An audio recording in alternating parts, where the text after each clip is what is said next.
ভিডিওতে আমরা সপ্তম শ্রেণীর দ্বিতীয় পর্যায়ক্রমিক মূল্যায়নের ইতিহাসের 11 নম্বর স্কুলের প্রশ্ন উত্তরগুলো আলোচনা করব। একের রায়ে অল রিহলা বিবরণটি লিখেছেন ইবন বতুতা। 2 শাসক হয়েও সুলতান উপাধি নেননি খিজির খান। 3 12 ভূঁইয়াদের অন্যতম ছিলেন ঈশা খান। 4 দিল্লি শহর গড়ে ওঠার ভিত্তি ছিল যমুনা নদী। 5 দিল্লির প্রদীপ বা চিরাগি দিল্লি বলা হতো শেখ নাসির উদ্দিনকে। 2 আছে স্তম্ভ মেলানো আয় নেহেরি বিহিষৎ হচ্ছে স্বর্গের খাল। 2 সুলতানের পদযুগল চুম্বন করা পাইবস। 3 40 চক্রের উচ্ছেদ হচ্ছে গিয়াসুদ্দিন বলবন। 4 সরাফ হলো মুদ্রা বিনিময়কারী। 5 কিলোরায় পিথরা হলো রাজপুত। 3 আয়তে আছে আমুক্ত মাল্যদ গ্রন্থটি কে রচনা করেন? এই গ্রন্থের বিষয়বস্তু কি ছিল? এটা তোমাদের বইয়ের 63 পাতায় রয়েছে।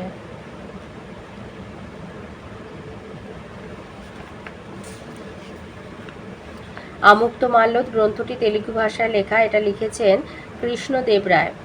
আর এখানে এই গ্রন্থে রাজার কর্তব্যের কথা লেখা আছে। এই যে কৃষ্ণদেব রায় নিজেও একজন সাহিত্যিক ছিলেন। তেলুগু ভাষায় লেখা আমুক্ত মাল্যদ গ্রন্থে তিনি রাজার কর্তব্যের কথা লিখেছেন। তাহলে আমুক্ত মাল্যদ গ্রন্থের লেখক হচ্ছে কৃষ্ণদেব রায়, আর তিনি এই গ্রন্থে রাজার কর্তব্যের কথা লিখেছেন। 2 আছে হাবসি কাদের বলা হতো? এই যে হাবসি আফ্রিকার আবিসিনিয়া ও বা ইথিওপিয়ার অধিবাসীদের বাংলায় হাবসি বলা হতো। আফ্রিকার আবিসিনিয়া বা ইথিওপিয়ার অধিবাসীদের বাংলায় হাবসি বলা হতো। 2 দিয়েছে বীরবলের আসল নাম কি? 3 নম্বর প্রশ্ন। তাকে বীরবল বলা হতো কেন? এটা বইয়ের 75 পাতায় রয়েছে। বীরবলের আসল নাম হলো মহেশ দাস। আর আকবর তার নাম দিয়েছিলেন বীরবল। বীর মানে বীর এবং বল শব্দগুলি বুদ্ধির জোর বোঝানোর জন্য ব্যবহার করা হয়েছিল। 4 বলেছে আকবর কত খ্রিস্টাব্দে দহশালা ব্যবস্থা চালু করেন? তার রাজস্ব মন্ত্রীর নাম কি ছিল? এটা আছে বইয়ের 87 পাতায়। 1580 খ্রিস্টাব্দে আকবর দহশালা ব্যবস্থা চালু করেন। আর বলেছে যে তার রাজস্ব মন্ত্রীর নাম কি? তার রাজস্ব মন্ত্রীর নাম হলো টোডরমল। এই যে তার রাজস্ব মন্ত্রী রাজা টোডরমল। তাহলে 1580 খ্রিস্টাব্দে দহশালা চালু করেন আর তার রাজস্ব মন্ত্রী রাজা টোডরমল। 4 আয়তে আছে চাঁদনি চকের গল্পকথাটা উল্লেখ করে। এটা বইয়ের 98 পৃষ্ঠায় রয়েছে।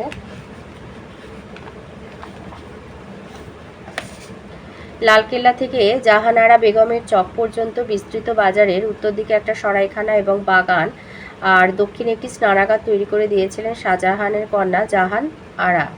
জনশ্রুতি হলো চাঁদনি রাতে জলে চাঁদের আলো পড়ে চিকচিক করতো বলে ওই জায়গার নাম হয়েছে চাঁদনি চক।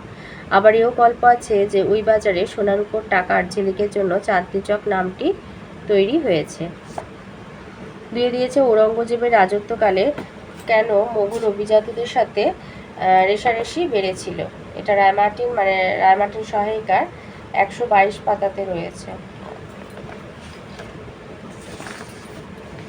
ঔরঙ্গজেবের রাজত্বকালে মুঘল অভিজাত রাজপুতদের মধ্যে রেষারেষি বেড়েছিল, কারণ মারওয়ারের রাঠোর রাজপুত রানা যশবন্ত সিং প্রথম দিকে মুঘল বাদশাহদের বিরোধী ছিলেন। পরে তিনি বাদশাহের কাছে থেকে ভালো মনসাবদারি পেয়ে শান্ত হন। যশবন্ত সিংয়ের মৃত্যুর পর মারওয়ার রাজ্যে উত্তরাধিকার নিয়ে গোলমাল শুরু হয়। ঔরঙ্গজেব মারওয়ার রাজ্য আবার নিজের অধিকারে নিয়ে নেন এবং রাজপুতদের মধ্যে জিজিয়া কর চালু করেন। ফলে আকবরের আমলে গৃহীত রাজপুত নীতির অনেক পরিবর্তন ঘটে। 3 আছে 3 নম্বর প্রশ্ন। 4 দাগে 3 নম্বর প্রশ্ন হচ্ছে হুন্ডি কি? আর ইউরোপীয় কোম্পানির বা পুঁথিগুলো কেমন ছিল? আচ্ছা, হুন্ডি কি? এটা আছে তোমাদের বইয়ের 103 পাতাতে।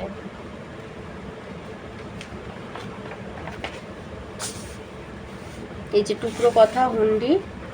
তুর্কি শাসকদের আমলে কাগজের ব্যবহার শুরু হলে সরাফরা হুন্ডি নামে এক ধরনের কাগজ চালু করেছিল।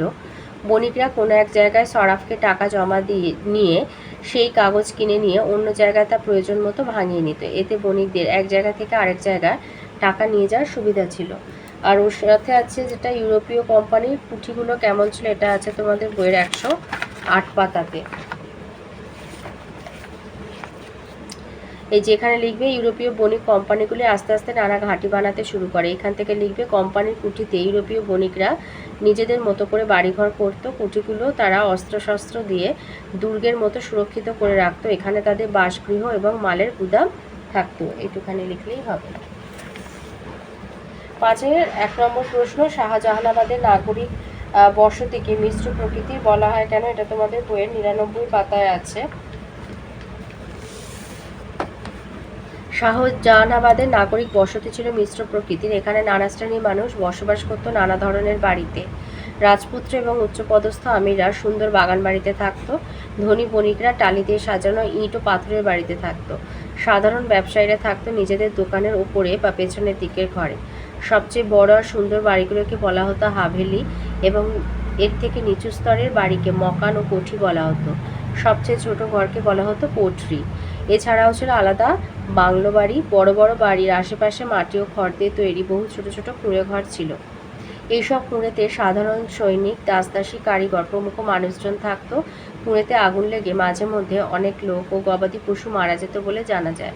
তবে বসতি এলাকার মধ্যে কোনো বিভাজন ছিল না। উচ্চপদস্থ আমির ও গরিব কারিগর একই মহল্লায় পাশাপাশি থাকত। 2 নম্বর প্রশ্ন দিয়েছে, সুলতানি আমলে ইকতা ব্যবস্থার বর্ণনা দাও। এটা রায়মার্টিন থেকে দিয়ে দিচ্ছি। রায়মার্টিনের 84 পৃষ্ঠায় রয়েছে।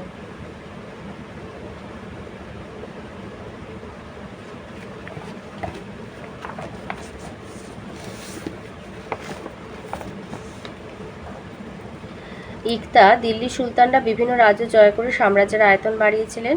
সুলতানরা যেসব রাজ্য জয় করলেন সেই রাজ্যগুলি হলো সুলতানদের এক একটা প্রদেশ, আর দিল্লি সুলতানি প্রদেশগুলিকে ইকতা বলা হতো। কেন চালু করেছিল? এক হচ্ছে রাজ্যের শাসন পরিচালনা। ইকতার শাসনকর্তাকে বলা হতো ইকতাদার বা মুফতি।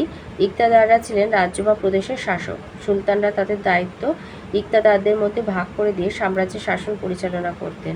2 হচ্ছে সেনাবাহিনী পালন। ইকতাদারদের অন্যতম প্রধান কাজ ছিল সামরিক দায়িত্ব পালন করা। ইকতাদার হলেন সামরিক নেতা।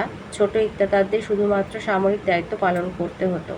3 রাজস্ব আদায় আর শান্তি বজায় রাখা। ইকতাদাররা তার শাসনাধীন রাজ্যে রাজস্ব আদায় করতেন। তিনি নিজের প্রয়োজনীয় অর্থ রেখে বাড়তি রাজস্ব সুলতানকে দিতেন। তিনি রাজ্যের শান্তি শৃঙ্খলার দায়িত্ব পালন করতেন। তো এই ছিল আজকের আমাদের সপ্তম শ্রেণীর দ্বিতীয় পর্যায়ক্রমিক মূল্যায়নের ইতিহাসের 11 নম্বর স্কুলের প্রশ্নের উত্তরগুলো।